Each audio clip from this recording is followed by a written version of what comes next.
Hello and welcome back to the channel where my name is Michael and welcome to my movie corner where today is another re-uploaded review from my old Yu-Gi-Oh channel where I reviewed the second of the three main Yu-Gi-Oh movies that came out from 2004 to 2016 I believe.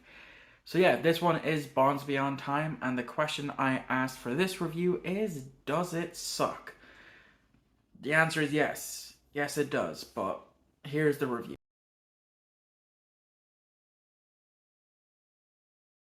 So the plot takes place sometime during Yu-Gi-Oh! 5Ds. I can't tell you exactly where, as I never watched Yu-Gi-Oh! 5Ds, as it was during the time that I was out of playing Yu-Gi-Oh! And a year away from starting high school. Anyways, back to the plot. So, Yusei has a nightmare about old Domino's destruction, and how, even though it wasn't his fault but his father's, he still feels responsible for its destruction. And so, with encouragement from Crow and Jack, they go on a ride on their dual runners. And then they run into Goku, I mean Paradox, voiced by Sean Schemmel. Paradox challenges Yusei to a duel, and then steals his Stardust Dragon card, and goes back in time to change the past. With the help of the Crimson Dragon, Yusei somehow travels back in time to Venice, where we see Goku, I mean Paradox, fighting Judai. As Yusei shows up, Paradox pieces out, and goes even further beyond, I mean back in time. Are the Goku jokes getting old? Probably, but fuck it, I'm gonna keep using them. Anyways, Judai and Yusei travel back in time after Dr. Crowler, I mean Paradox, goes back in time to kill the creator of Duel Monsters and Yugi's grandpa for some reason. Yusei and Judai and then Yugi travel back in time again just a few minutes more and duels Ojama Yellow, I mean Aster's dad, I mean Hillbilly Goku, no, I mean Paradox, to save the day. Does this make sense? No. Do they explain how they can travel through time? Also no. Will I stop making stupid Goku jokes in this Yu-Gi-Oh! Review? Find out next time on Yu-Gi-Oh! GX.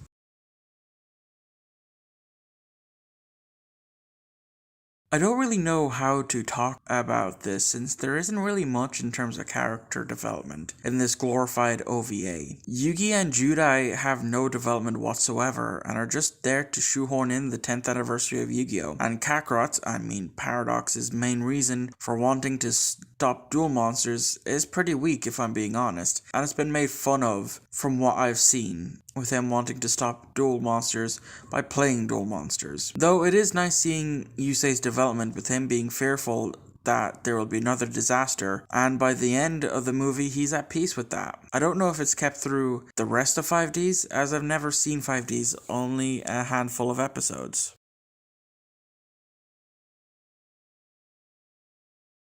The animation slash CGI looks good for this 12-year-old Yu-Gi-Oh movie. Though there are some shots that probably would have looked better in 3D, as that is what this movie is marketed as. And while some characters are definitely off model, I barely noticed it compared to the 2004 Yu-Gi-Oh movie.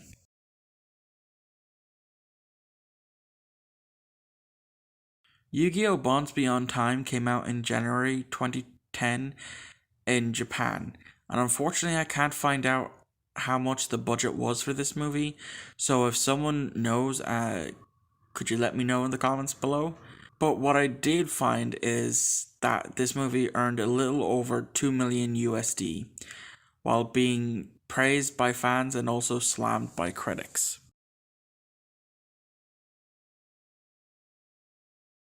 So as the title of this video asks, does Yu-Gi-Oh! Bonds Beyond Time suck? And well, the answer is kind of.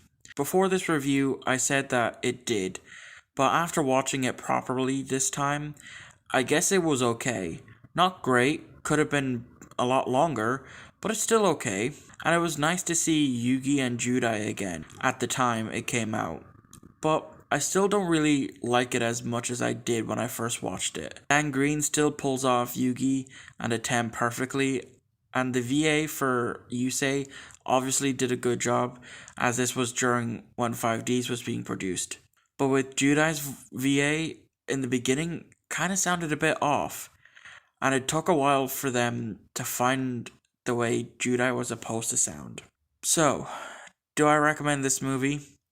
Well, that's up to you, as I don't like it as much as I used to, and it doesn't really do much other than pander to nostalgia by bringing back Judai and Yugi, who are obviously fan favorites.